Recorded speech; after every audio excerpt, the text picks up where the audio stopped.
My name is Samantha Gregory, and I am the author of More Crumbs, How to Stop Dating and Mating for Crumbs and Get the Cake You Deserve in 10 Crucial Steps. This is going to be a really exciting conversation this morning. It's going to be probably controversial for some people, but that's okay. I'm here to tell you the truth because there are so many women who are in church and they are single and they are desperate, but we're gonna kind of get you on track so that you attract the right man for you, okay? We are doing a Sunday scope and it's called Wolves in Sheep Clothing, a warning for single girls, single ladies in the church. Okay, so like I said, it's going to be a really great conversation this morning, and I'm going to be sharing a bit about my story and how I almost got devoured by a wolf in sheep's clothing in church, and give you some of the warning signs. This morning we're going to be talking to all the single ladies. Hey, you're trying to get a ring, right? But before you get that ring, you need to make sure you have a quality guy. And I'm here to share with you this morning how you can spot the warning signs of the wrong guy. I have a free ebook that I'm going to share with you at the end of this scope, so stay tuned for that, and you'll be able to get information about how to spot the wrong guy, the crummy behavior that you shouldn't accept, and how to find your cake, okay? So we're talking about Wolves in Sheep's Clothing, a guide for single church girls. I'm going to be telling you a little bit about my story. I'm going to be sharing some of the heartbreak that I experienced. And I don't want to make it a very long scope. I really want to make it as succinct and concise as possible, but give you the nuggets because you really need those nuggets. Yes. So I was born and raised in a church, and being a church girl, I was 100% church girl. I had the whole persona down pat. I was, from the day I was born, my parents were in the church. So I was kind of sheltered. I didn't have a lot of knowledge about anything, but I was always doing the best that I could. So as I grew up, I went through church school. And when I say church, I mean from kindergarten all the way up to college. Church school. So I definitely lived a sheltered life. And so I had some friends, I had some boyfriends here and there, but it's really innocent, you know. But I was brought up believing that a man in the church, in my specific religion, would be the best person for me. So I believed that. I thought that that's what I wanted. I wanted to get married, I wanted to have 2 kids, and I wanted to have the white picket fence experience. Didn't turn out that way though. After college, I went home actually, and I it was a small place. It wasn't Atlanta because I live in Atlanta now, but it was a small area. There were not any men in my church. When a man came to my church, it was like all the other women was like, ooh, there's a man in the church, you know. So I met someone, we kind of hit it off, we were in a relationship, I had my daughter. I wasn't married, it was out of wedlock, and the horrors, I was a church girl, I got pregnant out of wedlock, I went through the whole excommunication thing, and that's a whole nother story. And then I had my son, again out of wedlock, but I moved away. I went to a different city they had more men, especially in my church, and I was excited because there was a singles ministry and there was all these different things that I could be involved in, and I thought that I was going to really find someone. But the problem was I was at church, but I was still suffering from a broken heart. And I was a mess, a complete mess. And so my life was in shambles. My personal life was in shambles. My professional life, my school life, everything was on point. But my personal life was a mess. I didn't know my up from down, left from right. And I spent time trying to figure it out. And I was spinning my wheels, but I was still dealing with the heartbreak of my children's father. So I was in rebound mode. So I was in rebound mode. I was in singles ministry. I was looking for love, but I also was looking for someone. I was looking for love in all the wrong places. Even though I was in church, it was the wrong place for me. So I ended up meeting someone.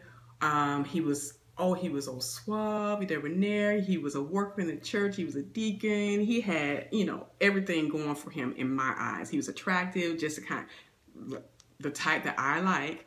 So he and I worked together in one of our 10 efforts or ministries.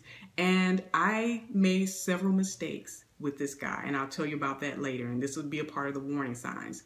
So I made some mistakes. We ended up being started dating, and I was just telling him everything about my life, about my problems, about my kids, you know, about what I wanted. I was just spilling my guts all over the floor.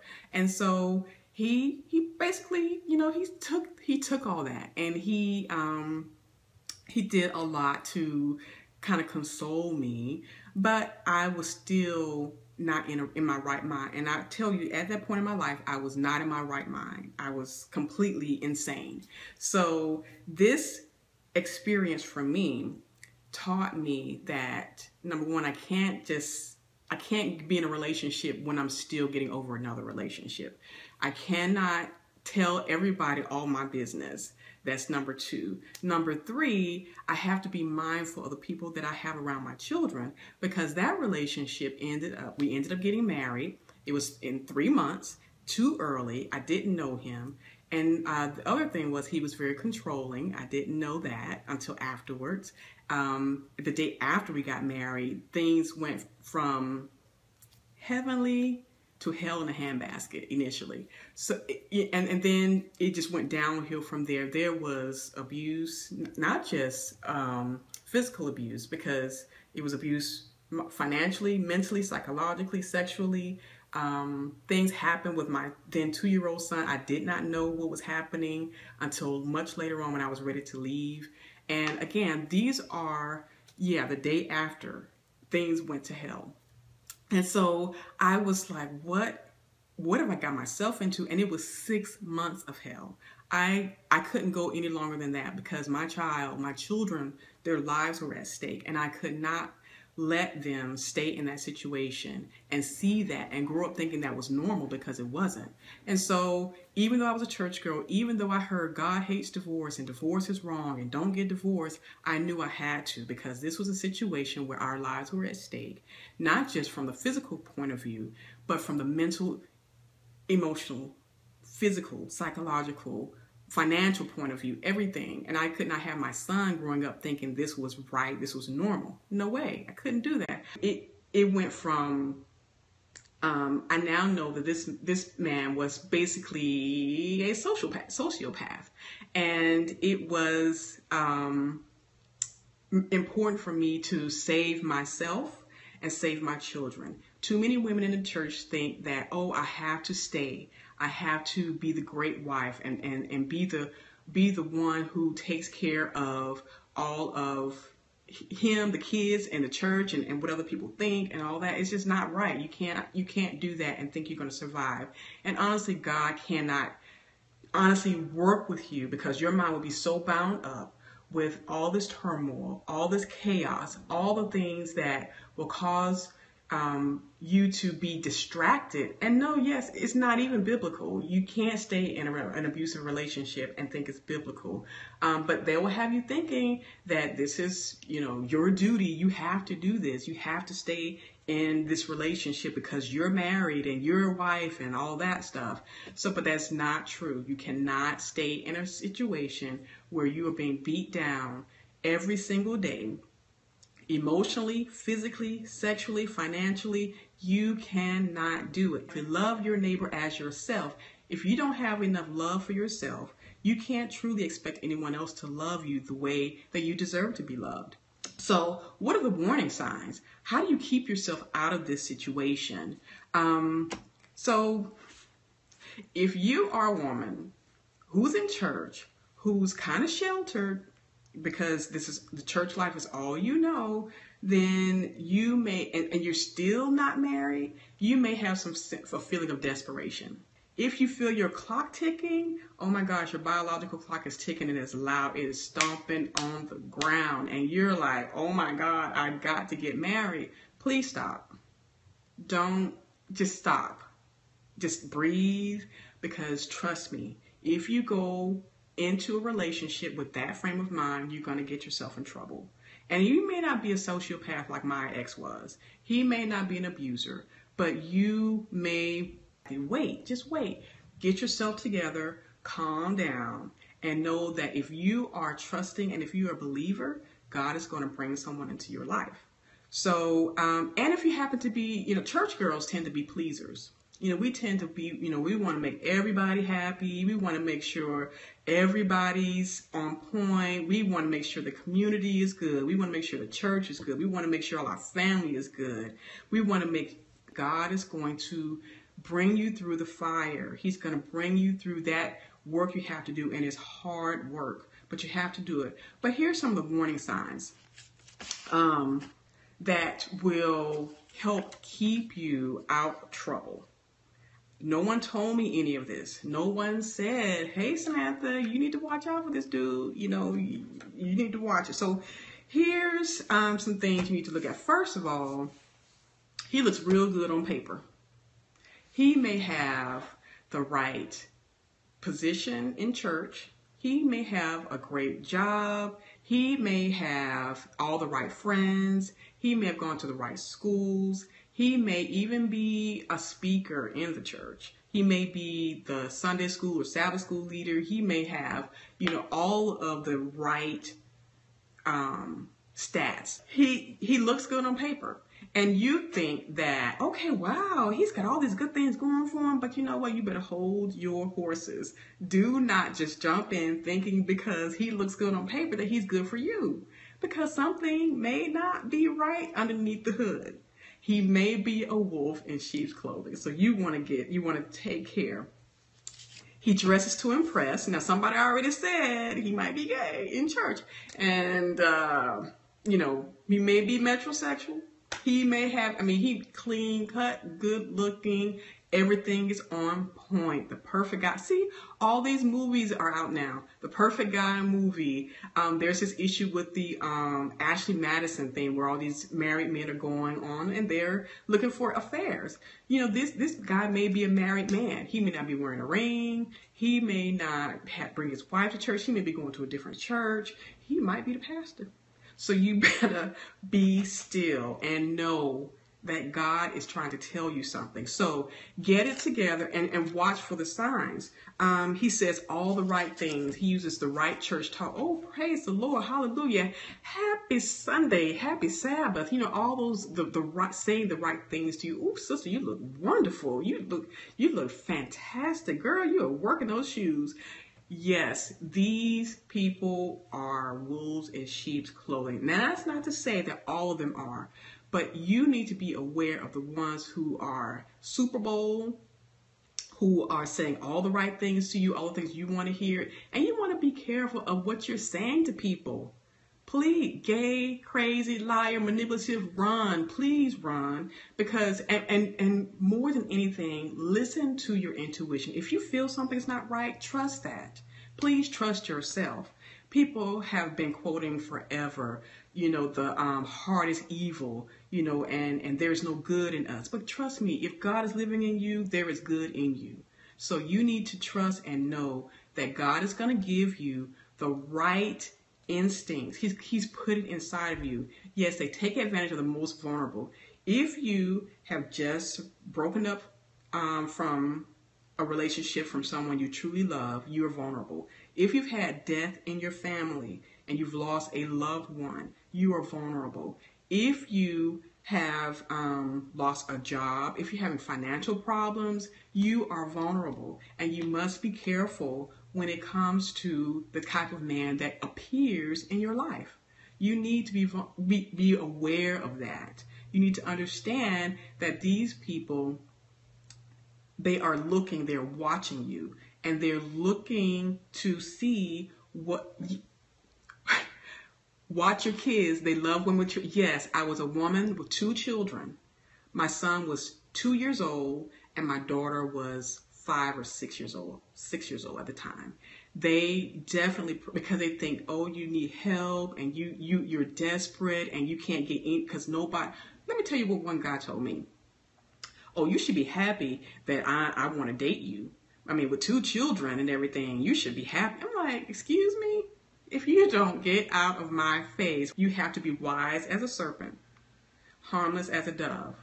Now, and don't let people take you for a fool. Please, really keep yourself together and take some time by yourself. Your boy, yes.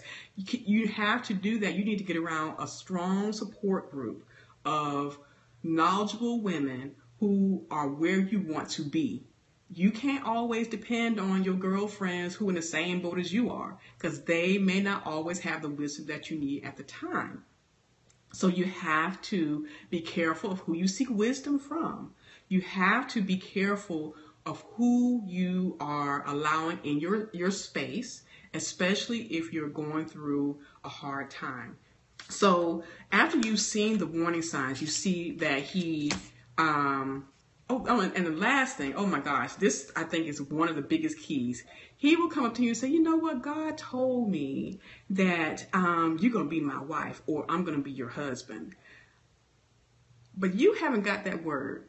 So he's coming up to you out of the blue. He's telling you, well, you know, God told me that you're supposed to be my wife. We're supposed to be together. We're supposed to be in ministry together. We're supposed to have it, he has this whole big elaborate plan for your life. God doesn't keep secrets from me about me. God will not keep this vital information from you. He will tell you, hey, this person's for you.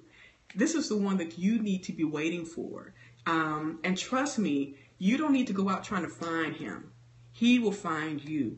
You will attract the kind of person that is right for you, that's quality for you, as long as you have done the work in your life and you have eliminated all the different things that are hindering you or be a hindrance to you in a relationship. And that's my story. He will find you.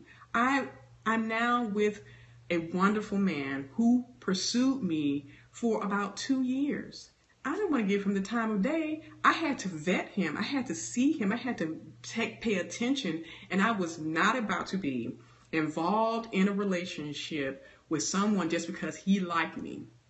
That's another warning. Just because he likes you doesn't mean he's right for you. Just because he likes you doesn't mean he is right for you. You need to vet him. You, in the church, out of the church, wherever, vet him. Find out his background. Find out the people that he's friends with, he's dated, he's gone to school with.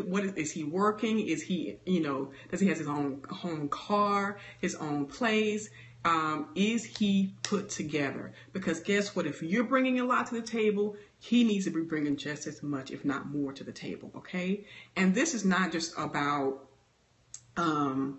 materialism, but it's about, does he bring anything to the table so that, emotionally, intellectually, all these things are important. So you can't just go by a guy because he goes to church. You cannot. You have to look at everything.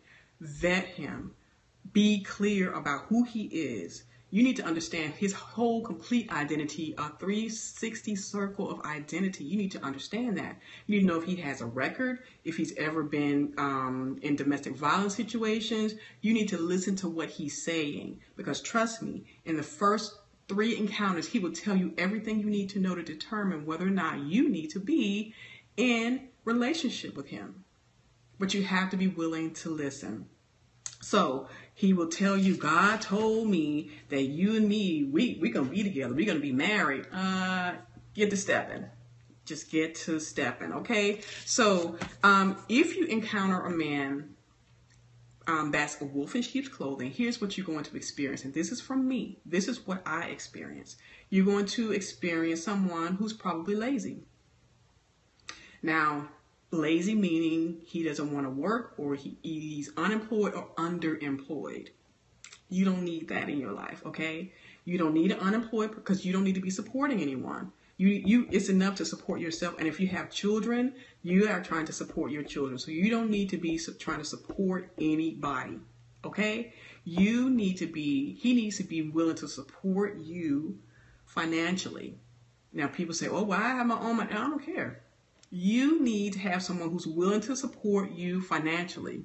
You might end up with someone who's domineering. Okay? You may end up with someone who is going to beat you over the head with the Bible and say, because I'm the man, I'm the head, I'm the one who is supposed to be running things. Now, that's okay if you trust him and you know he's got his ish together. If you know this, then it's okay for him to be a leader in the relationship, but also he needs to be respectful of the fact that you have some wisdom as well and you can lead too. So keep that in mind. So he may be domineering. He may be making you feel guilty or manipulating you into thinking that he's the one who's supposed to control everything. All right? So he may be manipulative. So he may manipulate you emotionally and financially. I went through that. That was hard because that's the most subtle form of abuse, but it can be the most damaging. You want to be careful of that, of how he speaks to you. Is he speaking to you with love and respect and affection? Or is he speaking to you by little put downs, making jokes at your expense? All of these different things is important to keep in mind and be mindful of. He may be a womanizer. Okay, dominant men, controlling men. Yes, girl run. He may be a womanizer. So you may be his side piece and you don't know it, or you may be one in a line of women that he's actually running game on. But be careful of these type of men, the wolves in sheep's clothing, who will have you believing that you have no choice but to be with him. You want to be careful of that. And if you're not sure about the red flags, please ask someone. Again, ask someone who you trust, who's where you want to be, and who will give you great counsel, who will give you the insight that you need. My situation, my circumstances, it could have been even worse. I could have been afraid to leave. I could have been unable to pull myself together and run, but I did. I ran. I ran to the police station because my son had been beaten. I ran to a women's shelter because I was afraid for our lives. I ran to a friend's house who let me sleep on her couch for 2 weeks until I was able to get back into my place, change the locks, and really get myself together. And as a result of all those things, my family, we've had to go through therapy because we had post-traumatic stress disorder. We had, my son had speech delays, learning delays. He had so many things as a result of this situation. I don't tell a lot of people this, but now looking at my children, I know that God is a healer and he took care of me. He took care of my children. And now we're at so much a better place in our lives. And I took time to really write my story in my book, No More Crumbs. And this is my book. It's called No More Crumbs, How to Stop Dating and Mating for Crumbs and Get the Cake You Deserve in 10 Crucial Steps. And especially for church girls, church ladies, you need to understand that we are susceptible to crumbs because we have been brought up to believe that we have to be everything to everybody, to be pleasers, and to be in codependent relationships.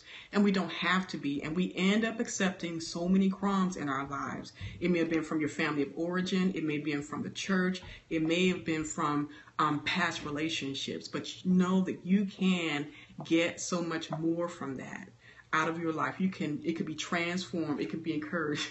My son just brought me some breakfast, so I'm going to wrap this up. Take care and know that you need to vet the people that are interested in you. Just because they like you don't mean that they're good for you. Just because they're in the church doesn't mean that they're the best for you. You can buy the book on Amazon.com. No More Crumbs, How to Stop Dating and Mating for Crumbs and Get the Cake You Deserve in 10 Crucial Steps. This came out in 2012, and so I'm really glad I'm able to share this with you right now. Again, it's on Amazon.com. You can go to my website, nomorcrumbsdating.com, and you can get the free ebook version of it. See? That's for those who stayed to the end. You get a free ebook version of this book. Go to nomorcrumbsdating.com to get the ebook version. If you want to buy the paperback version of it, then you can do that. Okay? It's on Amazon.com.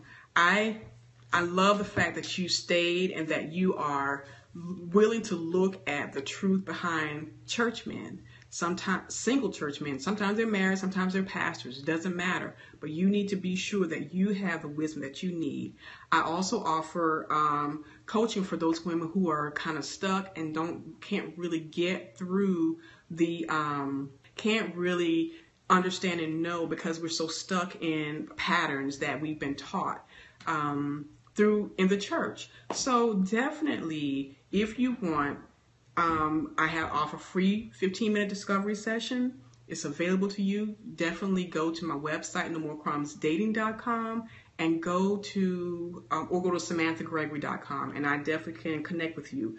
I'm also starting a Facebook group called Saving Superwoman. Now, it's on Facebook now. If you want to go and look for Saving Superwoman, you can do that, because I'm all about saving the women who are doing it all, and it's affecting your relationships, your finances, and your parenting. You need to get some strategies and tips to help you through this stressful time in your life, because being in a bad relationship is very stressful.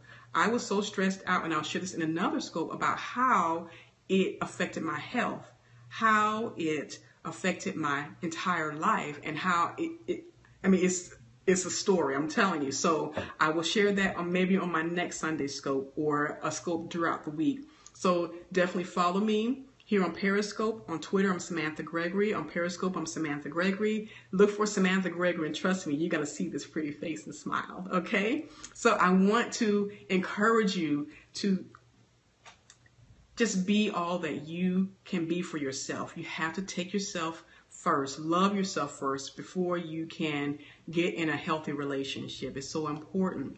I'm really looking forward to connecting with you and sharing more wisdom from my life, because I think that's what it's really about. People need to hear real stories from real people, and not just theory. Nobody wants to hear just theory. They need to know, did you go through that? Did you experience this for yourself? And where are you now? What lessons did you learn? Because there's some serious lessons out there, and we're not talking enough about what happens in church and how women are being misused, abused, lied to, cheated on. There's just not enough talk about that. And so my heart is for church women and helping women all over the world get in healthy relationships. So you can be single, you can be married, you can be engaged, you can be in any status. Whatever it is, you need to be in a healthy relationship. And No More Crumbs is for every woman. Honestly, seriously, you need to read these as 10 steps. 10 crucial steps you need to take in order to get the cake you truly deserve, okay? So my name is Samantha Gregory. Thank you so much for being here.